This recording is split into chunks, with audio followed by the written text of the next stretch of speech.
Good afternoon and welcome to Edu Webinars. Today we're going to talk about the best practices of blended learning. My name is Carolina Prestinari and I am the Academic Director of EduTech Costa Rica. Victor? Okay, hello. Good afternoon, Carolina. My name is Victor Coculun and I am the Academic Director for EduTech Guatemala. And as you said, today we have a fantastic set of experts that are going to share with us some of the experiences and some of the best practices that they have identified based on their previous experience. These are people that have been working in the blended learning environment for a long time, but definitely 2020 left us a lot of lessons in many different aspects. One of them is definitely blended learning, and considering that the academic cycle for 2021 in many countries is going to be very different to the academic cycle that we were used to. We wanted to contribute to what all of the processes that teachers and administrators are going through in order to prepare for this very challenging, very interesting academic cycle that we are going to start next year. Yes, exactly. So these experts that we got all together, they work in different education levels. So we will have a lot of examples of how to implement blended learning in our classrooms in different levels, high school, primary school, and preschool. Okay, so first of all, we are going to start with preschool. And from the United States, we have the representatives of Allegra Learning. We have Seth Griffin, which is the Director of Partnerships. That's right. And we have Tonya Tripp, who is the Director of Curriculum for Allegra Learning. These are experts in the field of preschool, and they have some fantastic ideas that they are about to share with us. Exactly. Okay, so let's listen to Seth and Tonya. Yeah, great. All right, here we are. Thank you so much, Tonya, for joining us. Dr. Tripp, I should say. We're excited this opportunity to talk a little bit about education now in this virtual environment that we're placed in, and how we can any tips that we can help teachers as they try to manage this. My name is Seth Griffin. I work with Allegra Learning that produces technology products. Tonya, should I call you Tonya, Dr. Tripp? What do you prefer? You can call me Tonya. All right. So I'm going to ask you a few questions. I might have a few follow-up questions afterwards about educational technology right now with this crazy situation we're in with the pandemic. All right. First of all, from your experience, what were some of the most relevant challenges teachers faced when making the transition from teaching in person to teaching online? What are some of those challenges that they're facing right now, do you think? Yeah, I think there's a lot of challenges that the teachers faced as they were moving from face-to-face to online. And I think the first is time. So these teachers went from classroom to online almost overnight. And I used to work with a university where I would work with courses and helping them prepare to go online. And I would work a semester or a year or sometimes even over a year to help make sure they were totally ready and all their activities were ready and everything was ready to go for that year for them to be able to teach online. And I think about these poor teachers that went from one day I'm teaching face-to-face and one day I'm online, and they had so little time to make that transition. So I think that's huge. And I think we should applaud them and be thankful for the effort they put into that, because it's a lot of work. I also think something that goes along with that is training. So how many of these teachers were trained to be online teachers? You know, they went to school to be face-to-face in the classroom with the kids, and all of a sudden they're online and they haven't had a lot of training on how to be an online teacher. And I think they did the best that they could, and some did a great job. And it's been amazing to see what the teachers have been able to do with so little time and so little training. I think another challenge is probably just access to students didn't have access to internet or to devices or in homes, like in our home, we have, multiple kids trying to share a device and trying to schedule and coordinate the times and just making sure that everyone has access to the online program that's been put together for them can be a challenge. I think along with that, even just training parents and students how to be online. I mean, how did the students know how to be an online student? When we work with online courses, we often work with the students and say, if you want to be successful, here are the best practices. Here are some things that you can do to make sure that you have a better chance at being successful. And these students went from being in class with the teacher, kind of just right there with them, to online students and trying to figure it out themselves. How do I do this? And you have parents that are trying to figure out, how do we do this? And where do we go? And how do I use this technology? And grandparents trying to help out while the parents are working. And so just a lot of training on both sides, for the teacher, for the students, for the technology, that there was so little time and so little training for all of that to just happen. So I think what has happened has been awesome. And, everyone, I think, has tried to do the best that they can do. Absolutely. Yeah, so a little clap for those teachers and those administrators. Yeah, sure. That are trying to work and take care of kids. No, so you've done a great job outlining, there's a lack of time to prepare. There hasn't been a lot of time to do the deep training for teachers, for families, even the students themselves learning. I mean, my daughter took one whole semester course on how to do online classes. This was, a couple of years ago, before she was going to do that. And also that idea of technology access and devices. If you've got more than one child at home and your parents are trying to use the technology, that's complicated. So you've outlined great some of the challenges. What are some of the strategies, trends that you've been seeing schools, families, classes use to be able to tackle some of these issues or some of other issues that you may not have mentioned? Yeah, I think in general there are some best practices for teachers as they're trying to move their courses to online. There's certain things that we know that help classes to be more successful. I think the number one thing that I would say is having a very well organized course. And as a teacher, you could be a little disorganized in the classroom and still be there and lead the students through it. But when you're online, your course has to be super organized. It has to be organized for the parents to be able to follow, the students to be able to follow. And some of the things that go into organization are things like, there's a single place. We always go to this place to find out what we're going to do for the day. Here's, where we go. There's a schedule. This is our schedule for the day, for our week. For little kids, it's printable, so they have it right there with them.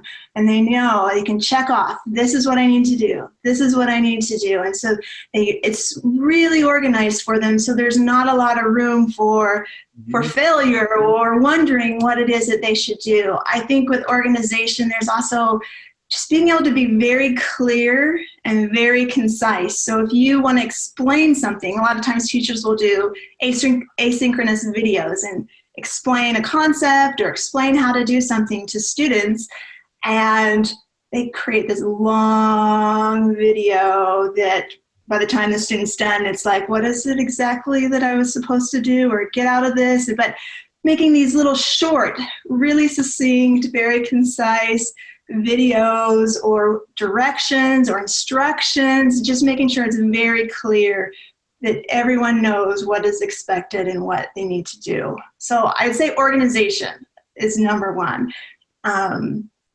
I also think as you're moving your course from a face-to-face to online, one of the things that's a challenge is, how do you take these classroom lessons or activities and break them down and make them accessible to students? And you can't always just go straight from here to here. You have to think about, what is your learning objective? What are the activities that are going to help them achieve that? And then how can I structure those activities in such a way that makes it manageable to the students? So whether it's, I can't do a whole group of 30 students with this activity, but maybe I'm going to break my group down. Or maybe this is a big activity and I'm not going to do it all at once, but I'm going to break it into stages and I'm going to lead you through it and I'm going to make sure that you're successful as we go through it. So it's kind of knowing how to transition your assignments and break them down so that it's manageable for the student and they're not overwhelmed by everything they have to do. So organize, write things down. I think something that makes a course successful is being able to connect to your students so that they feel a part of a class, they feel connected to you as a teacher. Mm-hmm. And I think that most teachers went into teaching because they love children and they naturally connect with them. They're an emotional support for the kids through hard times. They're there for them. And when you move to online, it's a lot more challenging to have that emotional connection. It's not impossible, it's just more challenging and you have to put more effort into it. So you have to do things more than just, I'm here for assignments and to grade and to give you feedback, but I'm here for you. I'm interested in your interests. I'm interested in how you're doing. Tell me about your week and what are the best things that happened. How's your family doing? How, like really connecting with the students so that they know that you're not just, it's not just this distant thing online that I'm doing, but I have a person that's there for me, that cares about my learning, that wants to connect with me and wants to help me through life and through the course.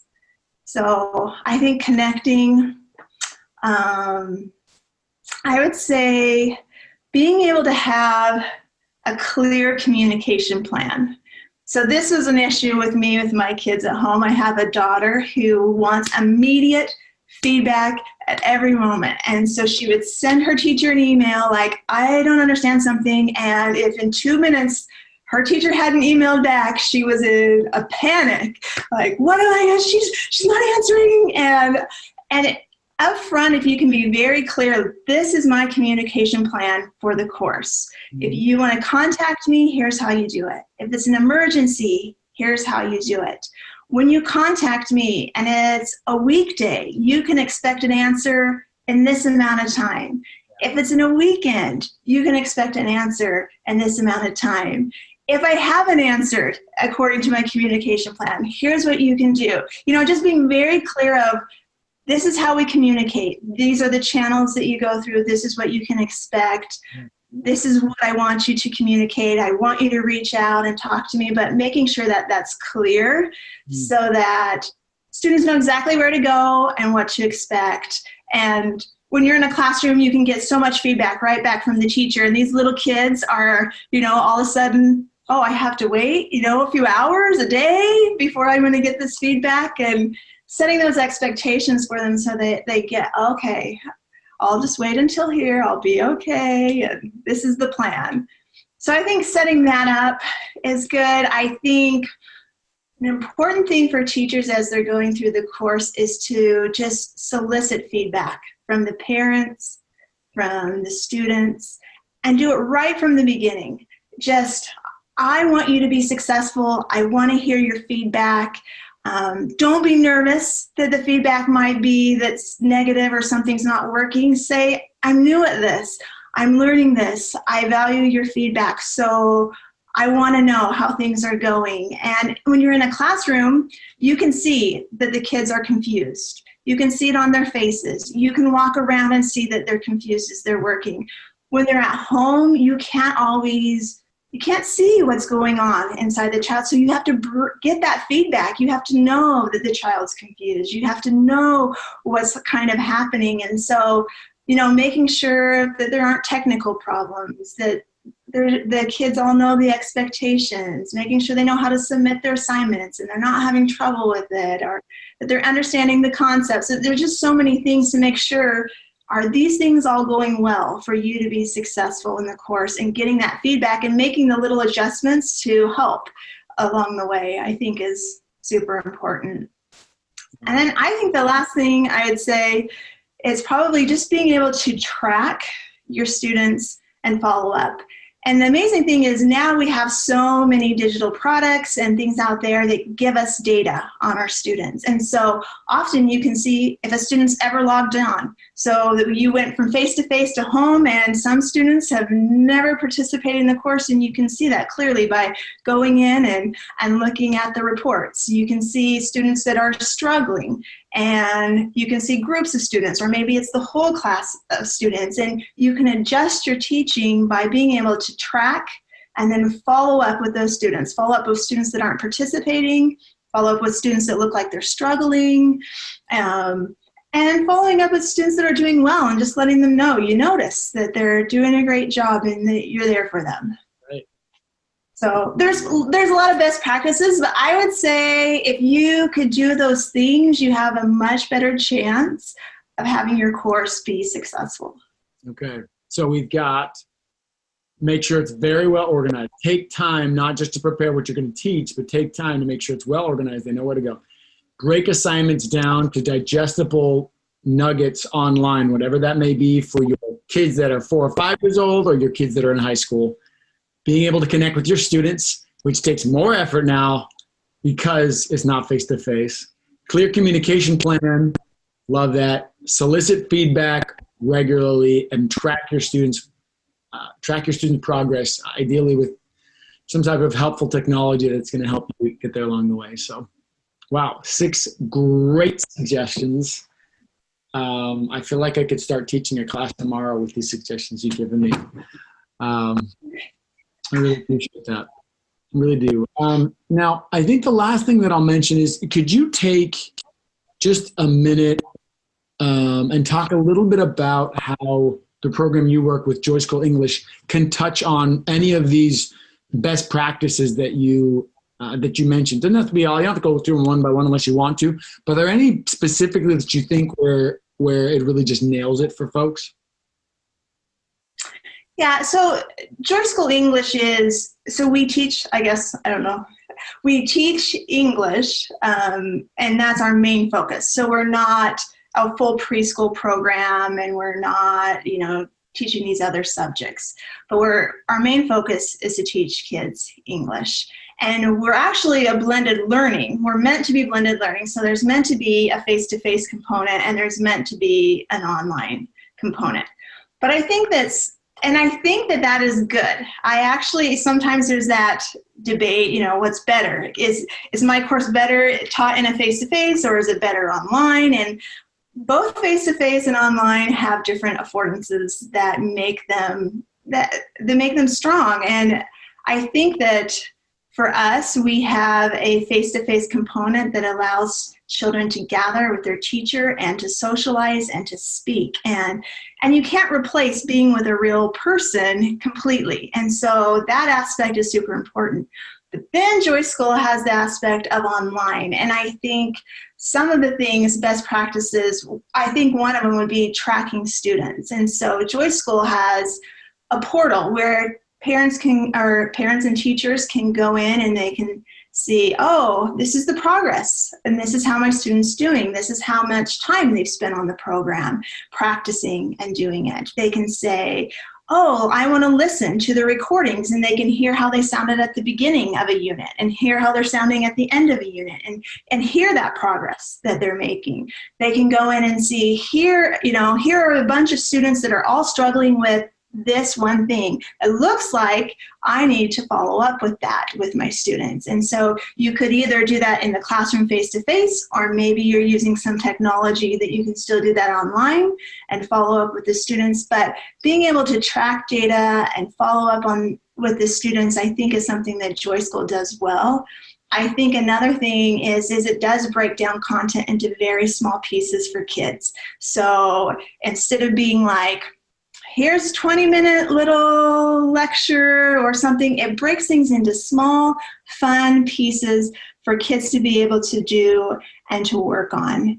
And so I would say probably breaking down the content, tracking students. Another thing I think it does well is we use technology. So the forms that we can use is that we can use speech rec technology to see how well students are pronouncing, or saying or answering questions. And so we use that technology and we adjust to the student. So it looks like you're having trouble pronouncing this. Let's say it's slower for you. Let's have you listen to this again at a slower pace. Now let's try it again. Or it looks like you answer this question incorrectly. Maybe you're not sure what this question is. Let's guide you through it and help you so that you can answer the questions correctly.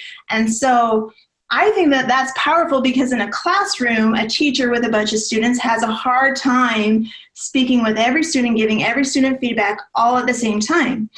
But on technology, all the students can be working on it. All of them can be getting feedback and on their pronunciation and being able to move along at their own pace. So both of them have strengths, but I think that there are some benefits to being able to have both. Yep, true blended learning and the value of that. So that's awesome. Well, thank you so much, Dr. Johnson, Tanya. Appreciate that. It was a pleasure to talk to you today, and appreciate the answers that you gave, the guidance that you gave these teachers. They don't feel quite so alone now, because they understand everyone's having these difficulties that you mentioned, but they've got some great strategies that you lined out to help them along the way. So we appreciate it. Good luck with your kids figuring out everything with school as well. And thank you for doing so much to help thousands of kids throughout the world learn English values. All right. Appreciate it. Thank you. You bet. Take care. Thank you, Seth and Tanya. That was amazing. Vic, tell me, from all the strategies that Tanya talked about, which one is your favorite? I'd have to choose two, to be honest, Caro.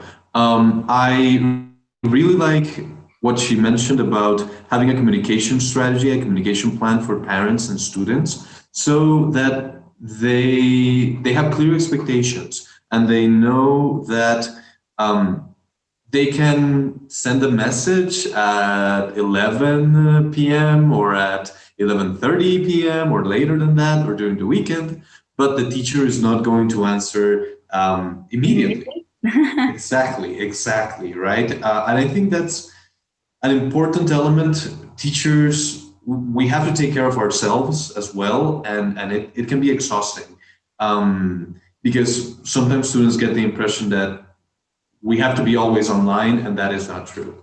And my second highlight, or what I take away from Tanya's presentation, is the element of connection. I think that connecting with students is very important, because learning is not just an intellectual task, it's also an emotional experience.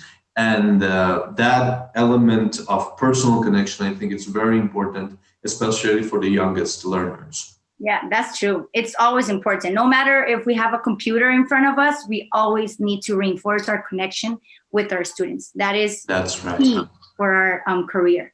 Great. So now that we spoke a little bit of preschool, let's talk a little bit about primary school. As directors, one of our jobs is to supervise the strategies and implementations that we apply in our different schools. And one of these examples of how to use blended learning nowadays and for the future is using Imagine Learning as a tool, which I am going to share my screen and show you. I think it's something really interesting, and it's pretty easy also to use. So here in Imagine Learning, which is an application where teachers can teach English from scratch with all these amazing teacher resources that we have, or to reinforce our English classes with these teacher resources. So it's pretty interesting because on our institutions, the teachers, well, as teachers, because I'm a teacher too, we're always looking for information everywhere. And here in Imagine Learning, we have the benefit that it's everything in one click, literally, right, Vic? We have everything in one click, and it's pretty easy to download or even to share in a one-on-one with the student, or in an open group activity with the warm-up activity, or a closure of a topic on a specific topic. It could be with literacy or language or the aspects of grammar, for example.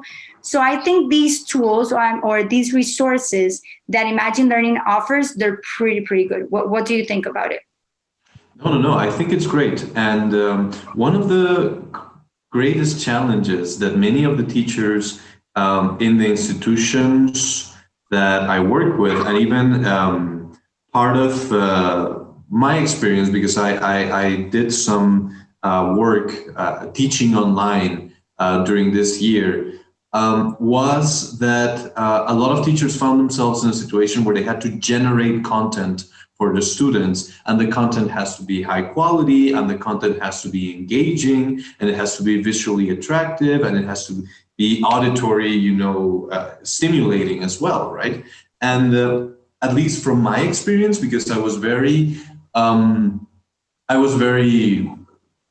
tried to be very meticulous, and I tried to be very careful about the videos that I created. I wanted to create something authentic and something that really caught my students' attention.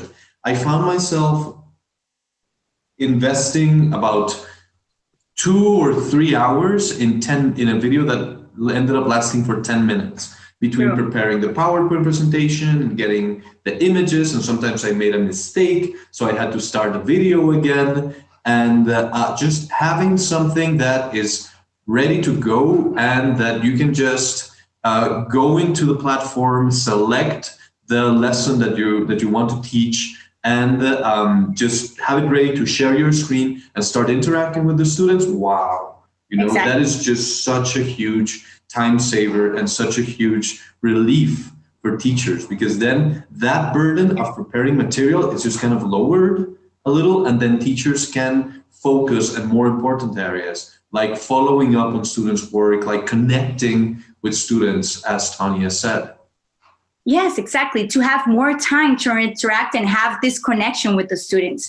So like you said, with the quality of material that we need to teach our classes, here Imagine Learning offers for all the grades, like from first grade till sixth grade. You have everything right here in a click. So I'm just going to show you an example of the alphabet art, which I love.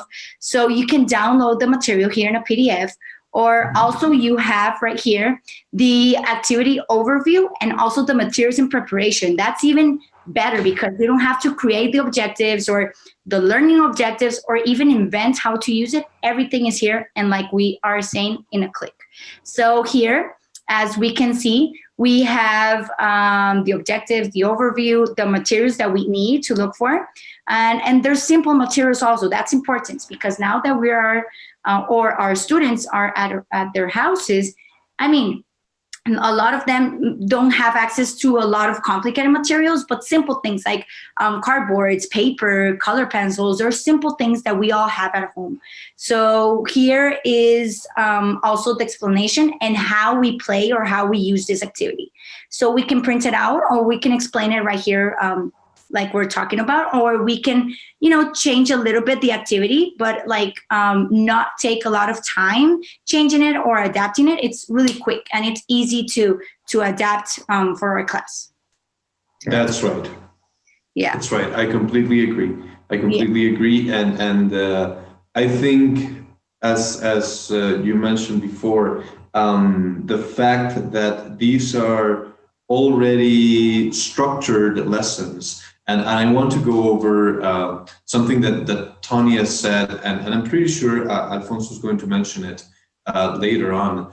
But something that is very important in blended learning situations is that you have to have a very structured lesson and a very structured set of activities in order for your lesson to be successful. Sometimes as teachers, we were kind of used to or steering the class in the right direction as we went through it, because we adapted to what was happening in the classroom. But in a blended learning scenario, that element of adaptability changes a little. So I think that having a very organized session and a very organized lesson is definitely going to help our students learn better, and it's going to help the teachers feel a lot better when they are teaching, rather than feeling like they're not exactly sure. Those moments of insecurity can be very in a moment of insecurity, in a moment when you are, like switching from one activity to the other, or, the internet doesn't load, or any of these hindrances or if any of these obstacles that we encounter comes up, our students can become disconnected. And if the teacher is kind of fumbling with the screen and the cat there did something funny, then the student is going to get a little bit distracted there at least. So yes, that is definitely a very important element that teachers should take into account. Of course, if they're using Imagine Learning, things are going to be a lot easier. But if they're not using Imagine Learning, they should also remember that they should have this organized lessons, clearly organized lessons that are easy to implement at home. Because again, the situation at home, there's a lot of variables that we have no knowledge and no control over. So we just have to work with the baseline, basically. And then the more we know our students and the more we know about their context at home, this will make a lot more sense and we'll be able to do other things. Yeah, and something else also, this encourages teachers to, get in love with technology. There's so many amazing things that we can use, and sometimes we freak out or we are afraid of technology or the use of applications like these, but they are amazing tool, and they do not. They help teachers instead of charging them with more work. This helps them a lot. It avoids a lot of time or a lot of spending time on planning. This helps a lot to really, really encourage teachers to love more technology. And also, there's like a lot of other technological tools like videos that we can also record and send it to the students. And like you said, a lot of students have different scenarios at their houses, so they can watch that video or they can do the activity 1, 2, or 3 or 10 times, the amount of time they want. So this is important. And also, like Antonio said, the communication, the connection, everything is linked up. It's not something that we learn from one day to another, but it's a progress. And with our type of support that we offer our clients, we support them and help them to change these strategies and adapt them to their needs. So this is important to understand and have this teacher talk with the teachers and help the parents also, which is, a really important element. Parents, it's really important nowadays. So yes. I think it's to create a nice educational community and to help everyone up and motivate students as well. This will motivate students. Students love games. Students love videos. And, in those generations nowadays, they love to do everything through a computer, through a cell phone. And so I think it's a really good opportunity that these platforms offer to improve our English classes. I was sharing the screen meanwhile you were talking. Hearing the literacy part, there's a lot of topics. And as you can see, they're divided by grades. So if I'm a third grade teacher and I would love to get a third grade activity, I just look at these names of books that Imagine offers, and I just go look them up here in the teacher resources or in the search bar, which is really accessible. As teachers, we love to look for these things. So perhaps you'll have to take like a couple of hours or 3 hours because, you get into it and you love searching and it's so much fun. So, it's a good way to spend your time nowadays. And something that you mentioned as I think it's also important, searching within a database, within a repository of high quality materials that have already been generated and thought out for this sort of learning environment is, even though if you spend a couple of hours just looking at the material, because you're always going to spend some time looking at the material, it's going to be a lot more efficient and it's going to be a much better investment of a teacher's time to look for it here than to look for it out in the wild on internet. Because if you Google reading comprehension activities, third grade, you're going to, once I heard a really fantastic analogy of what it's like to look for resources, teaching resources on the internet. Do you know what they compared it to? To what? They compared finding teaching materials. They compared it to trying to take a drink of water from a fire hose. Oh my God. Yes, but that's exactly how it feels like. That is exactly how it feels like, you just get flooded with this whole bunch of different options and different ideas. And then you go to one website that looks good, but you have to pay to get the worksheet. Then you get the free worksheet, but it's kind of like, the illustrations are not great. So you start doing it on your own.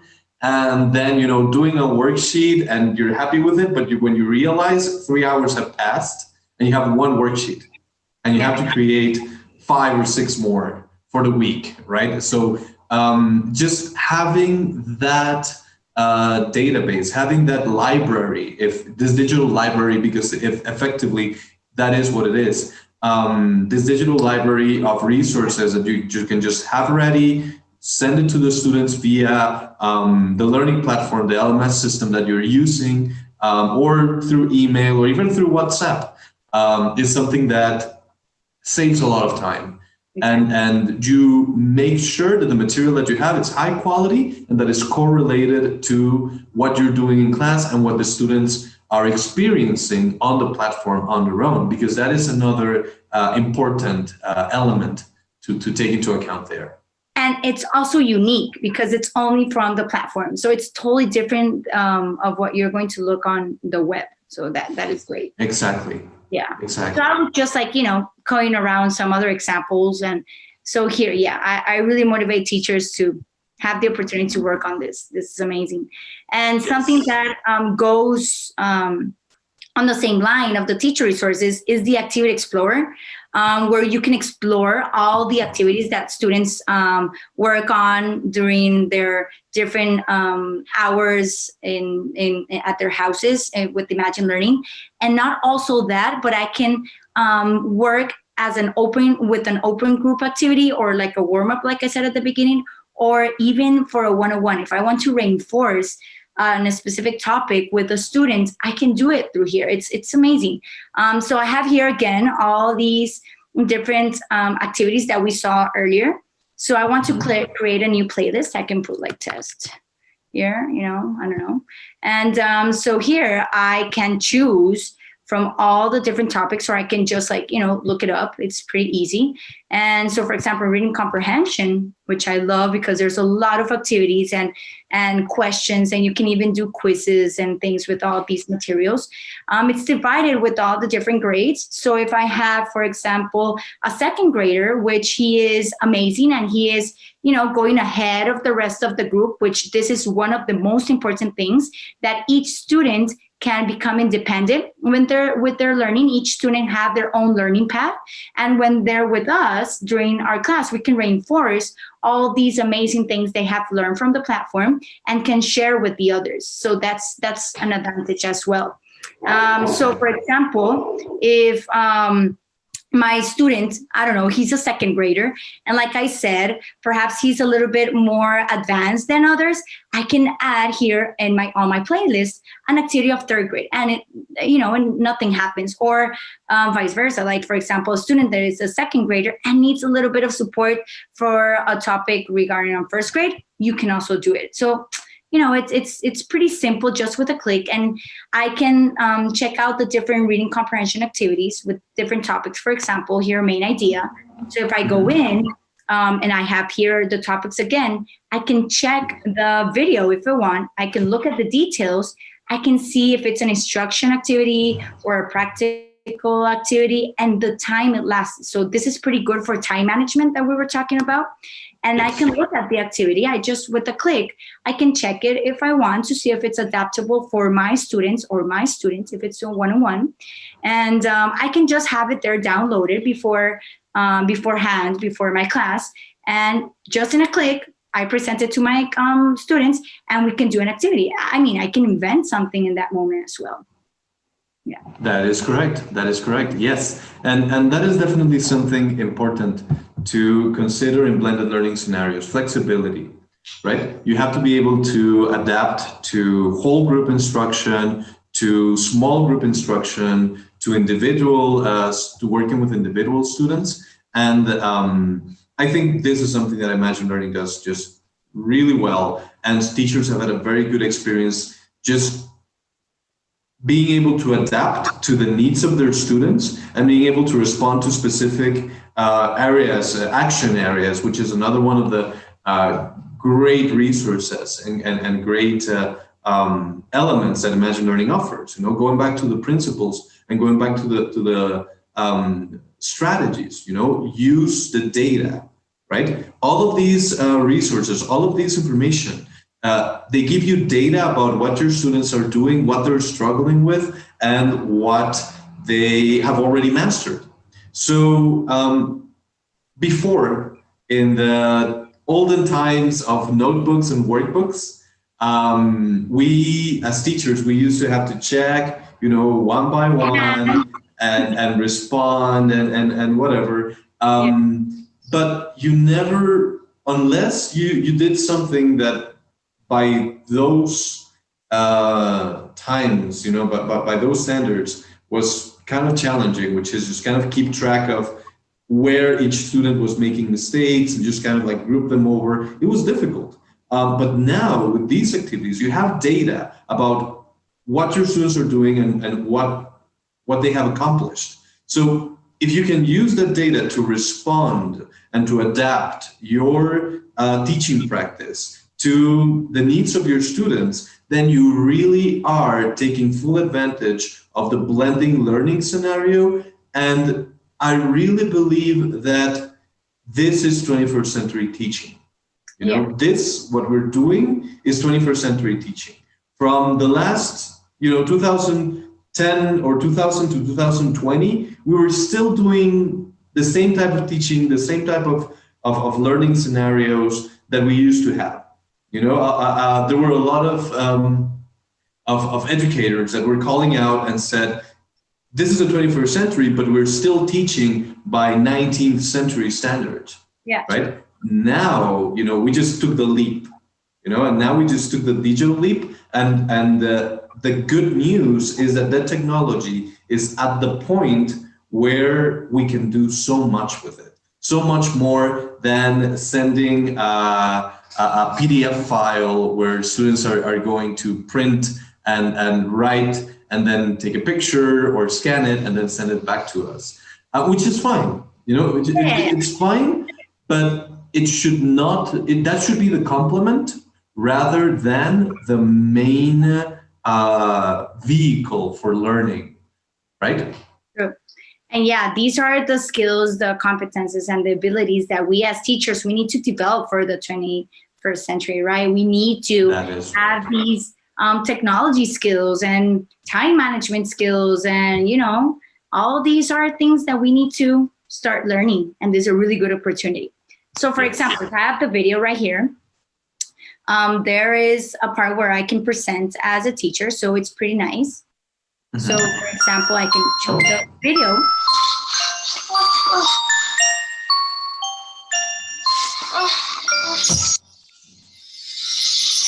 What is the idea of this passage? So if I, you know, want to present this in a teacher mode, I can do it as well. And I can just stop it and start talking with them. And have you had bad dreams, guys? How did you sleep last night? And, you know, you can start like getting more information and asking more questions, not only about the main idea, which was the topic of today. We can, you know, reinforce other topics as well. So, connect and personalize and just give more life to the resource. Exactly. In itself. Yes. So I can do that as an open group activity, warm up or closure. And like I said, I can add this activity to my playlist, the one that I created called tests. So I can add it and I can put another name, of course. I can add more activities. I can add up to 7, which is pretty nice because when I add them to the playlist and I attach it to the student's user, when the students log in, they will see this activity. So I can review that activity in class. And then I tell them, well, okay, it's time for your independent study now. So you're going to go on Imagine Learning, and you will see the activity of learning about the main idea. So they will do it quicker. They will be motivated doing this activity. They will like it. And of course, they will learn at their rhythm. We will respect their pace of learning. So it's pretty interesting. Yes. Okay. All right, Caro. So I think we just talked a lot about some fantastic strategies and some great resources that teachers can use to really take advantage of the blended learning scenario. I really believe that blended learning yields a lot of possibilities. I really believe that it is the setting that allows the most for teacher guidance on one side and student exploration on the other side. Because it used to be very streamlined, like the teacher said, okay, this is what we're going to learn. Right now, the students can just go out and venture on their own and learn more about the things that are interesting for them. Okay. All right. What do you say we give the time to our next speaker? Good idea. Who is? Yes. Okay. We have the honor of having Mr. Alfonso Lara, who is the training director and the administrator for sales, if I'm not mistaken. Alfonso, please correct me. Yes, exactly. And he's going to tell us a little bit more about the blended learning experience and the best practices for blended learning in secondary and higher education setting. Okay, and yes, he is one of the academic pillars of DINED. So, he's quite knowledgeable and excellent presenter, and we're very happy to have him with us. Okay, so Alfonso, you have the mic. Muy buenos días, me llamo Alfonso Lara y soy director de capacitaciones en DINED. También soy administrador de ventas en la región de Norteamérica, Estados Unidos. Gracias por la oportunidad de hablar un poco sobre lo que llamamos blended learning, o sea, el aprendizaje blended. Y quisiera también compartir unas lecciones o ideas, sugerencias que he aprendido o los que han sido exitosos para nosotros para poder implementar ese tipo de aprendizaje. Aquí les tengo unas sugerencias de cómo llegar a una lección exitosa de blended learning. Y una lección que es exitosa es una que, como les dije, conecta al estudiante al material, al contenido que ha estudiado. Okay. En vez de que el estudiante estudie, por ejemplo, la unidad 4 y 5 y luego llegue a la clase, llega a la sesión y el profesor le pregunta, ¿qué hay de nuevo? ¿Qué hicieron? Digo, eso no es malo decir que de nuevo, que cómo les fue el fin de semana. Eso es un small talk, es una forma de calentar un poquito la conversación, pero eso no va a ser la base de la lección. El estudiante tiene que tener una idea de que lo que acaba de estudiar y lo que va a hablar en esa actividad, en esa sesión, están conectados directamente. O sea, el estudiante no se siente que se siente alejado de lo que aprendió. Otra lección que sea exitosa es una lección que sea organizada muy bien y que tenga un objetivo declarado. Es muy importante que desde el principio que el profesor o el docente, el coach, como decir el coach, siempre diga, hoy día vamos a hablar de esto, vamos a hablar de este concepto, de esa gramática, vamos a hablar un poquito de esto. El estudiante necesita saber qué es lo que está pasando, que vamos a hacer ciertas actividades, vamos a cubrir esos puntos. y el estudiante tiene que tener una idea de que hay una forma de orden de lo que van a estudiar. Es muy importante que el profesor o el docente anuncie, que dé un poquito de plan de lo que van a estudiar. Igualmente, que la lección sea exitosa es que la lección ocurra en un ambiente donde el docente se va a sentir seguro. O sea, lo que llamamos en inglés un safe space. Um, Sea una sesión de 1 a 1 o sea un grupo de 3 personas, 4 personas, el estudiante siempre tiene que sentirse que está a gusto, que pueda comunicarse, que pueda hablar, que no se sienta que alguien le va a decir algo mal o que se pueda exprimir. Es muy importante que se sienta motivado para poder hablar. Y creo que muchos docentes, muchos profesores saben cómo hacer que el estudiante hable un poquito más. Entonces, el rol del docente es de veras facilitar la conversación, facilitar de que el estudiante, con unas preguntas o preguntas más directas, que el estudiante pueda exprimirse. Igualmente, una lección exitosa es una lección que se mueve muy rápidamente de actividad a actividad. ¿Okay? En vez de pasar una media hora o 20 minutos en una lección, una actividad, van a ser varias. Digo, una sesión sería de empezar por ejemplo, como les dije, un warm-up, algún calentamiento, y luego pasar a un repaso del material, y luego de tener una lección de poder extender y luego personalizar lo que han aprendido. Una sesión que se mueve, donde las actividades se mueven fácilmente y rápidamente, el estudiante se siente que el tiempo pasó muy, muy rápidamente. Y lo más importante de una sesión que sea exitosa es que el estudiante tenga oportunidad de hablar. Una sesión no va a tener mucho éxito si el estudiante permanece en silencio, si no hace preguntas, si no repite o algo así. Es muy importante que tenga esa oportunidad. Y igualmente que el profesor o el docente no hable de más, que no hable como si fuera como les dije, el dador de información. Otros tips o sugerencias para el docente, decidir siempre o preguntarse cuál actividad es mejor, qué tipo de actividad vamos a hacer en ese momento.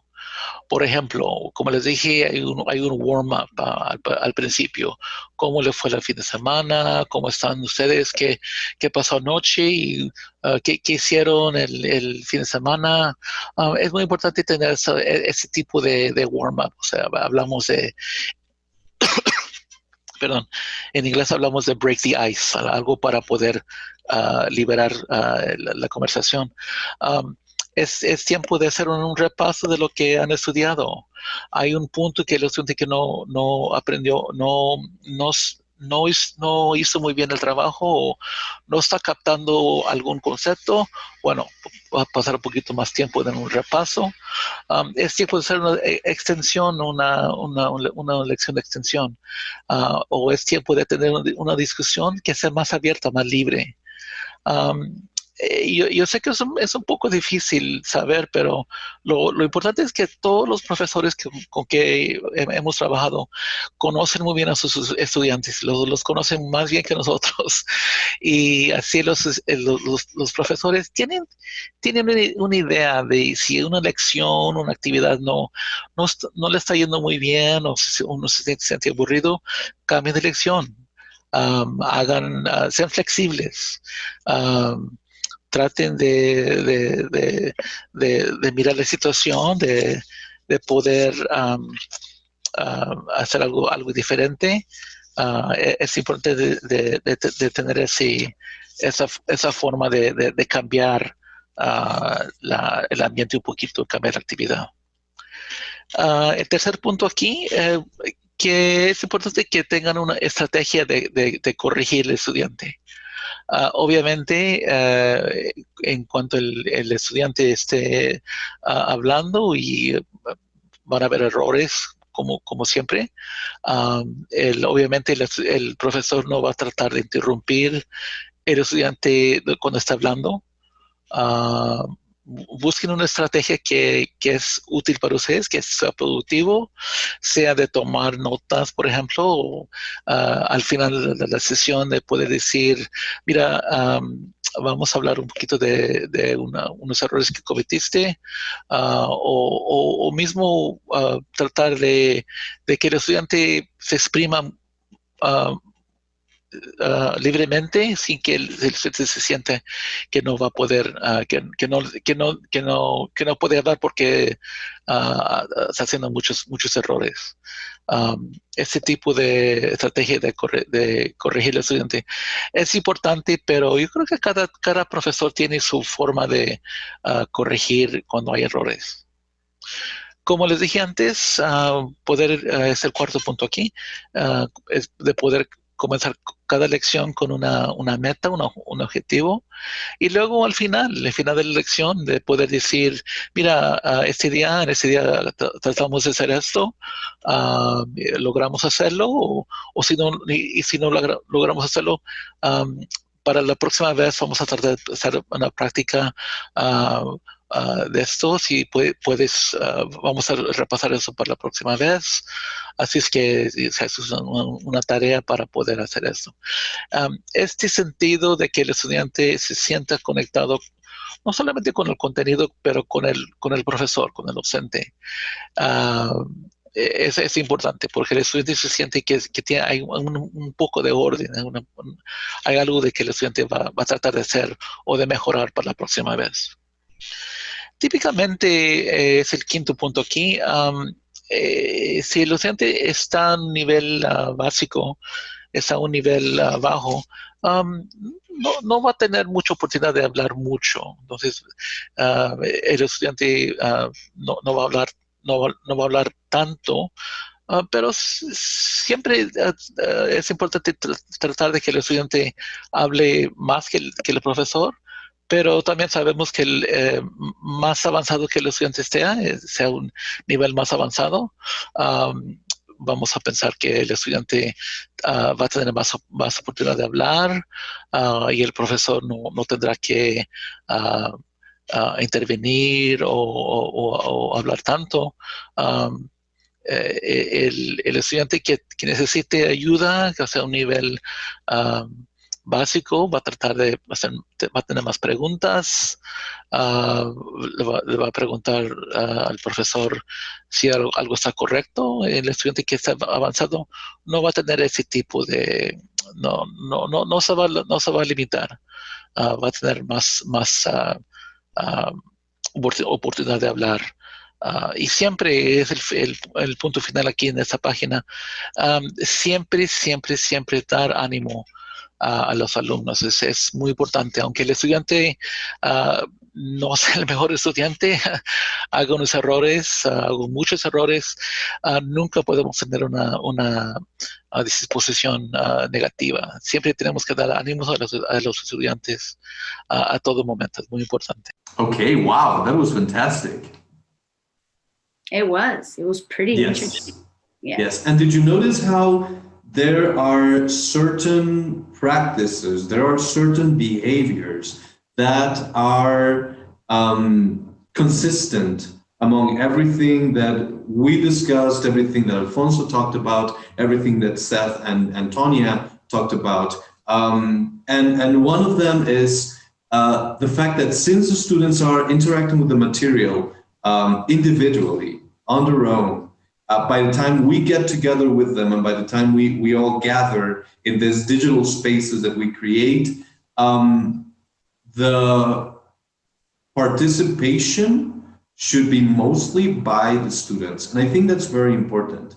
In a regular classroom setting, we were very used to the teacher being the one that was in the center, and then the students were just kind of like observing and reacting. But in this, the teacher kind of takes a a different role. As Alfonso mentioned, the teacher kind of becomes a coach rather than the giver and the distributor of, yeah, exactly. So yes, thank you very much, Alfonso, for that fantastic presentation. And now I believe we have a host. Sorry, a guest, right? A guest, and a really special one. His name is Mark Reed. He's the English coordinator of one of the institutions we work here in Costa Rica, and he's going to talk about a little bit of his experience at the school, and like he's an expert in the area as well. So I think it's going to be as well really interesting. So let's see what he has to offer. I can't wait to hear what he has to say. Greetings, my name is Mark Reed, and I'm the English coordinator at Escuela Untitled and Instituto Centroamericano Adventista. Likewise, I'm a professor at the Adventist University here in Alajuela. Today, I would like to speak to you guys about 3 platforms or softwares. The first one is Joyschool.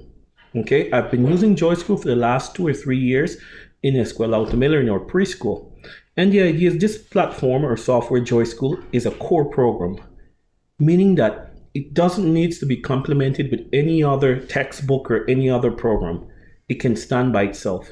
It brings all, if you want to say the programs, all the lesson plans that the teachers need. And the best part about it, it is it's very integrated with values and morals that the students need in this day and age. We've been using Joyschool in this period of time during this pandemic, virtual classes modality, and it has been a boom. The students, they love it. We use it in sessions of 20 to 30 minutes with the little kids, and they enjoy it because they get to sing, they get to play, they get to interact, and to listen to different pronunciation from different students and little kids around the world. It is highly recommendable that we use Joyschool. It's very, very nice, and it's very, if you want to say, enriching. For the teachers, it gives them much more time for them to do different type of activities, workshops with the kids so they can use different motor skills and stuff like that. So that I can tell you, Joyschool has been an awesome process applying it in the last 2 or 3 years at our school. Likewise, at the level of primary school, we use Imagine Learning. This one really hits it out of the ballpark. Imagine Learning is a core program, okay, that it can stand by itself. You do not necessarily need to buy any other textbook. This can do the job by itself, or you can use it as a complement likewise. Okay, the ideas with Imagine Learning, it helps a lot of the teachers who have this problem that, for example, in a classroom of 25 students, you might have 5 or 6 different levels of English within that classroom. For those who teach the English language, you know exactly what I'm talking about. It's very, very challenging to meet the needs of all of these students. Here is where Imagine Learning steps in. It comes in as a leveler.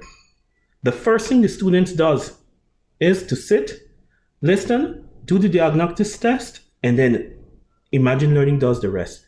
It creates a personalized curriculum or syllabus for that student to follow the learning path.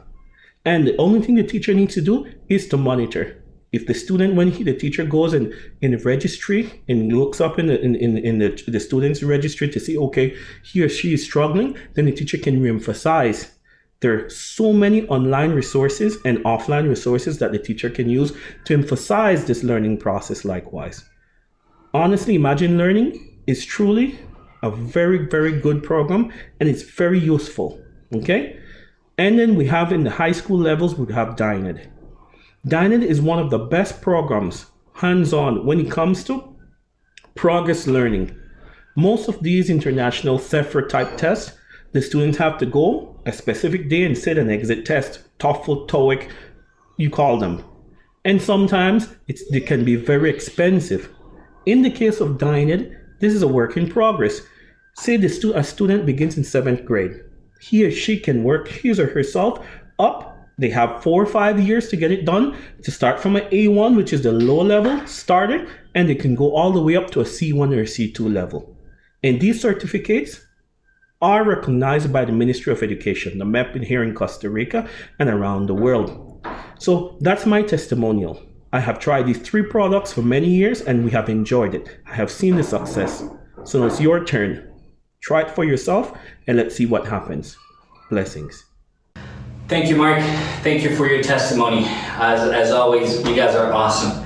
Thanks for allowing us to partner with Dr. Miller, with ICA, and with Universidad Centroamericana Adventista. People like you are what makes a difference in this world. So now, we wanted to finish this webinar. Before finishing this webinar, we wanted to share a little bit about the experience that the parents have, right? So we thought about, okay, where can we find somebody that has been a parent and has seen the usage of all these softwares and has seen it for a period of time, right? And how has this impacted their lives and their kids' lives in the usage of these type of tools? So we thought, who could be a good parent that has been using for several years and have these kids that can share a little bit about their testimony? And suddenly I saw my image in the mirror, and I said, well, I am one of those. So we wanted to share a little bit with you guys what has been our experience using these softwares at home with our own kids. We've had amazing teachers, and the school where they attend, it's called Sunview, and it's an amazing school. But definitely the impact of the softwares and the usage and the pronunciation, the fluency, all of the understanding that my kids have gotten, it's just amazing. It's just amazing. So we wanted to share a little bit with you, and I asked my kids, super shy on the camera, but I asked my kids to allow me to record them and have a little talk with them. So let's see a little bit about each one of them and what they've done using the software in each one of the cases. Let's take a look. Hi, my name is Matthias. Sim. I love that the app makes him speak. It really helps him to lose that shame, and it helps him to improve his pronunciation. What's this? Right. Say draw. Draw. I also love that when he makes a mistake, the app allows him to correct himself and improve. I also love that he gets rewarded with honey when he does it well. I like that he's able to memorize what he did in past exercises. And now he needs to remember and say it. Love it. I really like how Joyschool makes him play and at the same time learn. Love it as a parent. Dancing.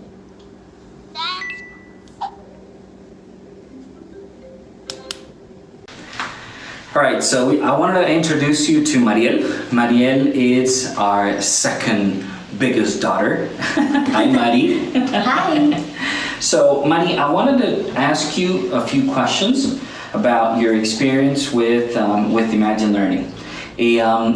Since when have you been using Imagine Learning? I have been using Imagine Learning since kindergarten. Since kindergarten, awesome.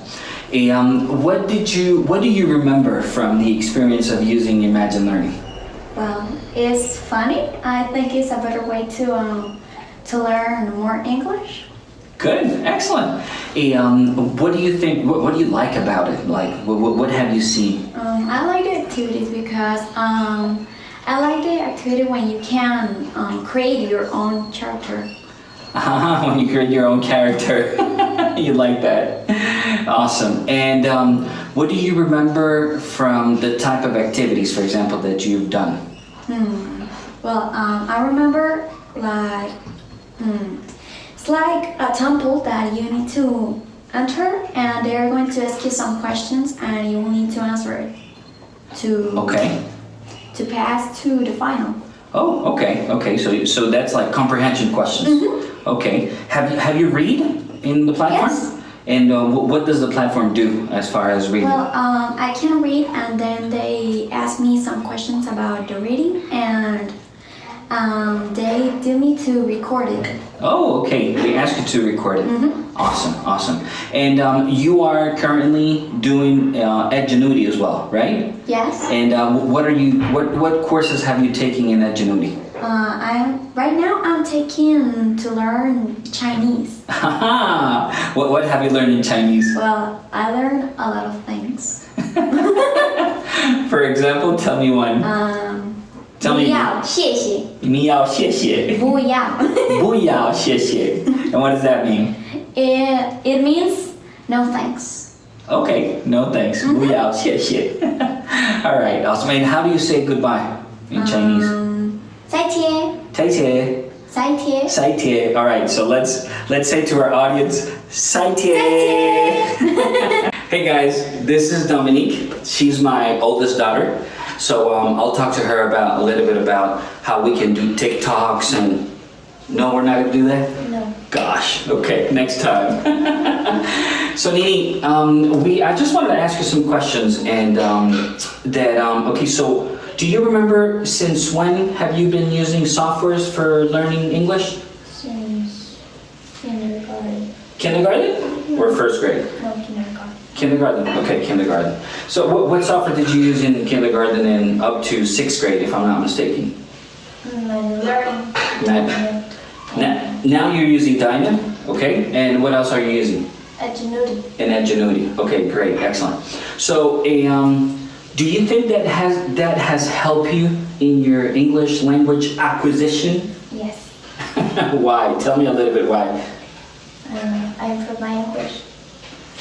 Okay, why? Why do you think that has helped you to improve your English, the technology? Because I heard a lot of people speaking English, native people speaking English. That's true, right? So that I think it has helped you to understand a little bit better. Have you seen that, or have you noticed when you watch movies or anything like that that you can understand actually better? Yes.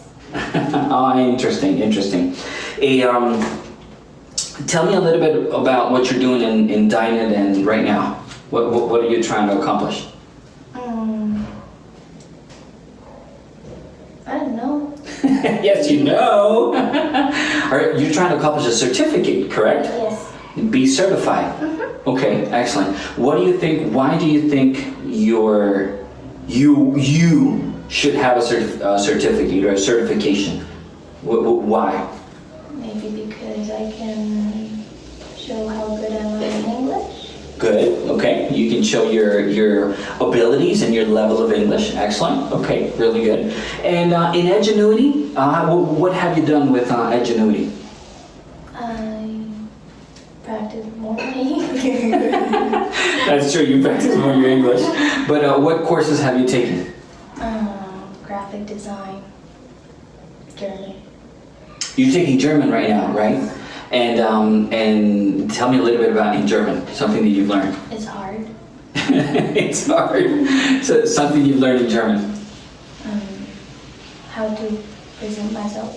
And how do you present yourself in German? Hallo, ich heiße Dominique. Ich heiße. Ich heiße. That's cool.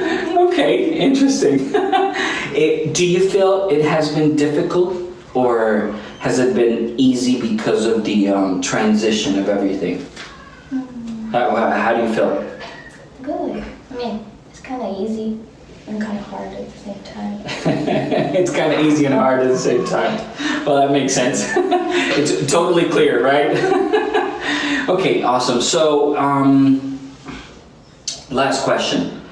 How do you say goodbye in German? Tschüss. Tschüss? Really? Is that how you say it? Okay, that's nice. So let's say to our audience, tschüss. Tschüss. Tschüss. So as you can see, I'm a proud dad. It's interesting, but we applied the old saying that our grandmas used to say in Spanish, casa de herrero, cuchillo de palo. We don't speak English with these guys at home. We just don't do it. But everything that you've seen, it's all based on teachers, school, and technology, and the usage of technology.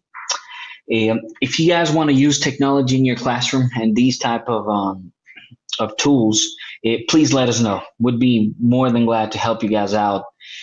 Implementing Joyschool for your younger kids, Imagine Learning for elementary, Dine It for high school, and Edgenuity if you are willing or are interested in applying a dual U.S.